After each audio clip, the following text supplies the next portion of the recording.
melakukan praktek coaching. Hari ini saya, Aini Rahayu Suryani Tias, akan bertindak sebagai observer. Saya, Inawati, akan bertindak sebagai coach. Saya, Tri Mulyani, akan bertindak sebagai coach. Assalamualaikum Bu Ina. Waalaikumsalam, Bu Aini. Sudah siap hari ini melakukan praktek coaching? Insya Allah siap. Sebelum itu saya sebagai observer kali ini ingin mendiskusikan beberapa poin penting. Yang pertama mengenai rubrik penilaian. Jadi apa yang akan Ibu persiapkan untuk rubrik penilaian pada proses coaching kali ini? Untuk rubrik penilaian nanti saya mengacu pada urutan alur-tinta ya Bu, yaitu di mana ada tujuan, ada identifikasi, rencana aksi, dan tanggung jawab. Lalu mengenai kompetensi coaching yang ingin dikembangkan nanti apa saja itu? Untuk kompetensi yang ingin dikembangkan yaitu yang pertama mengenai present, kehadiran penuh, yang kedua yaitu mendengarkan aktif, dan yang ketiga mengajukan pertanyaan yang berbobot. Baik, jadi ada tiga kompetensi tadi ya. Lalu kompetensi yang mana yang secara spesifik ingin saya observasi oleh kalian? Untuk kompetensi yang spesifik yang ingin diobservasi Bu Aini yaitu mengenai mengajukan pertanyaan berbobot Bu. Kenapa kok pertanyaan itu yang saya observasi? Kan melalui kegiatan mengajukan pertanyaan berbobot setidaknya nanti itu coaching yang saya coaching tadi nanti bisa menemukan apa yang ada dalam dirinya, bisa menjadi potensinya yang dikembangkan lebih ke arah yang Berarti termasuk indikator capaian dari kompetensi yang secara spesifik tadi. Baik, sudah siap Bu Ina untuk melakukan proses coaching pada kali ini? Ya siap Bu. Sebentar ya Bu Putri, bagaimana ini kabarnya?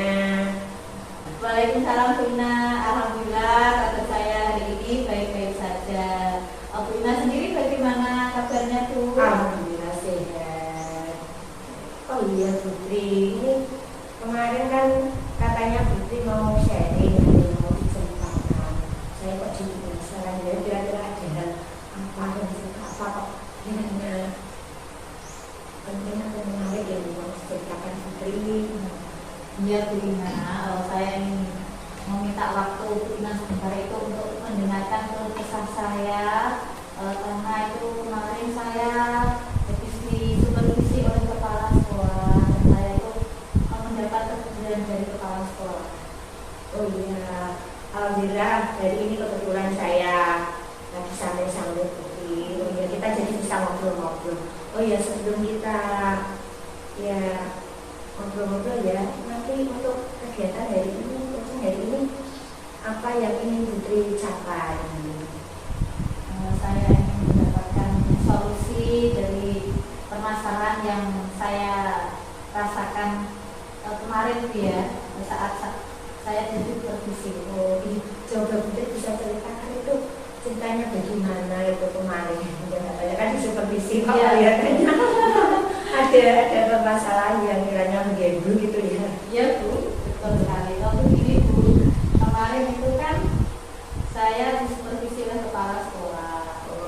Saat pembelajaran itu saya itu melakukan pembelajaran tanpa menggunakan modul ajar atau apa RPPK pada saat hari itu Bu. Saya hanya menggunakan catatan-catatan kecil saja tentang apa yang akan saya berikan pada anak pada hari tersebut.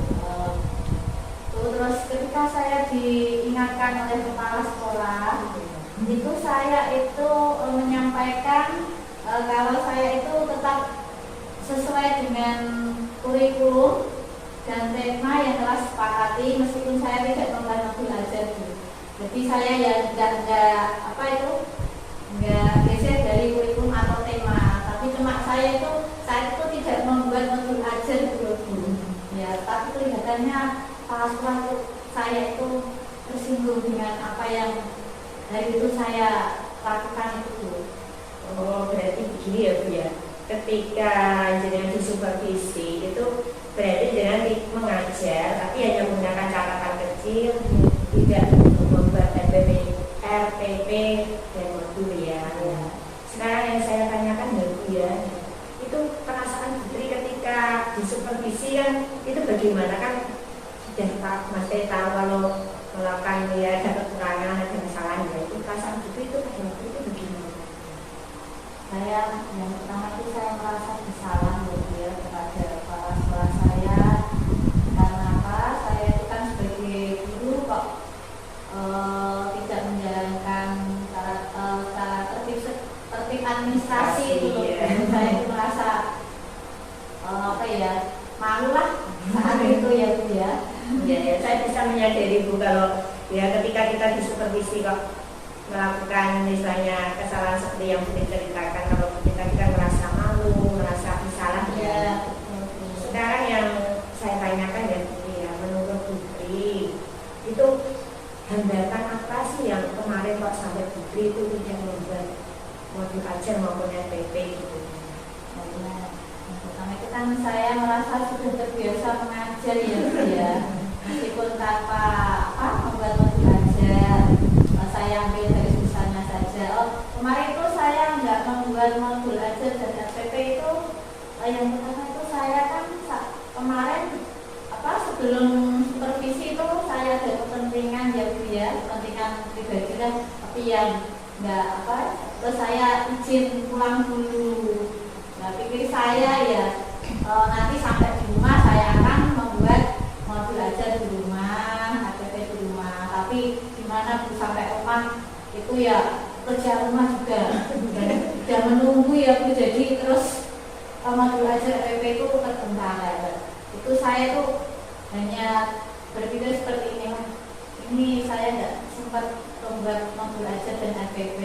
Saya hanya membuat catatan kecilan untuk pembelajaran esok hari seperti itu. Tapi ya saya kembali lagi tetap sesuai tema dan sesuai kurikulum seperti itu. Itu ya Putri ya, berarti dari cerita Putri tadi ya, Putri itu mengajar tidak memakai APP ataupun modul ajar karena pada waktu itu Putri berbenturan dengan kegiatan yang padat atau acara gitu ya. Iya betul.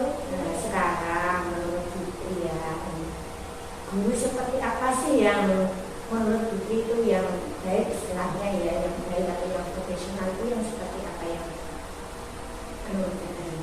Menurut saya itu menjadi guru yang baik itu mampu menciptakan pembelajaran yang asik, yang menyenangkan dan bermakna, serta berpusat pada anak. Tapi tidak mengesampingkan tertib administrasi begitu. Dan lalu merencanakan untuk mensiasati itu lebih baiknya itu melaksanakan merencanakan pembelajaran di jauh-jauh dari, agar waktu ada kepentingan lain. Nah itu kan sudah ada persiapan rancangan pembelajaran yang akan kita ajarkan besok hari itu dan bekerja sesuai tupoksi sebagai guru. Seperti itu menurut saya guru yang baik. Tadi Putri sudah menyampaikan kalau guru yang baik itu tadi ketika mengajar berpusat kepada anak, terkait administrasi dan lain tadi ya yang disebutkan ya. Nah sekarang ini kedepannya Putri untuk menjadi guru yang baik yang Putri sebutkan tadi itu, langkah Putri nanti kedepannya itu apa? Yang pertama untuk membenahi kesalahan saya itu ya Bu yang kemarin ya, pada saat supervisi saya tentunya akan meminta maaf kepada kepala sekolah terlebih dahulu. Lalu karena membuat beliau itu merasa kecewa dengan kerja saya saat itu Bu ya, yang kata membuat modul ya seperti itu. Yang kedua saya akan mengatakan kepada beliau untuk memperbaiki kinerja saya untuk selanjutnya. Saya akan menciptakan pembelajaran yang lebih berpusat pada anak dengan tidak mengesampingkan tertib administrasi sekolah saya sebagai guru ya. Tentunya tidak asal mengajar tanpa ada panduan modul ajar atau RPPH. Saya akan lebih tertib administrasi ke depannya Bu, agar saya dapat bekerja sebagai guru yang profesional dan sudah melaksanakan tupoksi saya sebagai guru Bagus sekali rencana Putri. Saya bisa mendoakan ya, mudah-mudahan berhasil. Oh iya, untuk komitmen kedepannya ini apa yang mau ditemu Putri? Untuk kedepannya itu saya akan lebih berkomitmen untuk menciptakan pembelajaran yang berpihak pada anak dengan perencanaan pembelajaran yang tertib, Bu. Dan selalu saya selalu menjalankan tupoksi saya sebagai guru. Wah, bagus sekali. Saya bisa ya mendoakan mudah-mudahan nanti kedepannya Putri dilancarkan dan menjadi guru yang istilahnya gimana ya, idamkan anak didik yang lalu dan semua masyarakat. Ya, terima kasih Bu Ina. Saya sudah minta waktu Bu Ina untuk mendengarkan sharing saya ya Bu.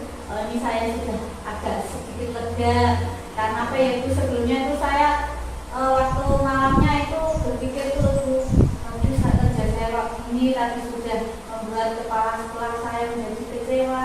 Itu saya ingin menurunkan pada siapa. Terima kasih Bu Ina sudah mendengarkan keluh kesah saya dan memberi masukan untuk saya untuk lebih baik ke depannya ya Bu Ina. Terima kasih sekali lagi Bu Ina ya. Sama-sama Putri, alhamdulillah kalau Putri sudah mendapat istilahnya perasaannya sudah semakin lega dan sudah semakin bisa ini ya, bisa mengembangkan diri, bisa memperbaiki diri untuk kedepannya.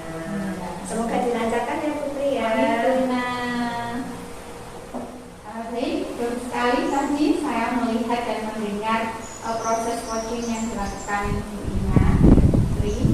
Kemudian kali ini saya ingin menanyakan sebagai observer apa yang sudah dilakukan tadi saat melakukan coaching terkait dengan indikator pencapaian yang ini. Ketika coaching tadi, saya mengajukan pertanyaan tersebut kepada Putri. Untuk indikatornya saya bisa menggali potensi yang ada pada diri Putri. Putri pun bisa mengeluarkan apa yang jadi itu dan gagasannya bisa terbukti.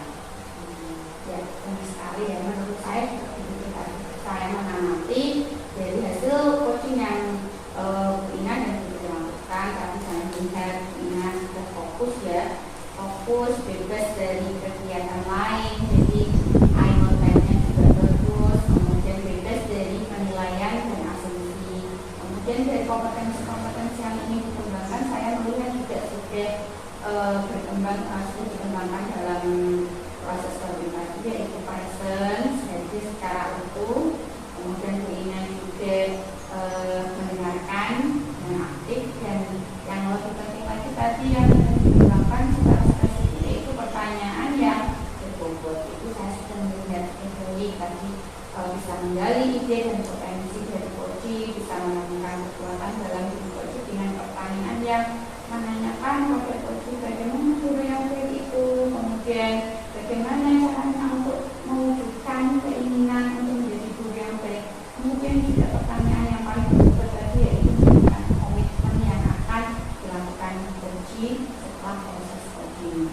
Nah, kemudian untuk pertanyaan terakhir itu, kira-kira kompetensi apa lagi yang ingin Bu Ina kembangkan berdasarkan hasil coaching pada hari ini? Untuk kedepannya, kompetensi yang ingin saya kembangkan yaitu present Bu, karena ya namanya ketika coaching itu namanya gangguan-gangguan dan luar dan apa itu biasanya kan membantu kita ketika coaching. Jadi kedepannya itu yang ingin dikembangkan lebih dan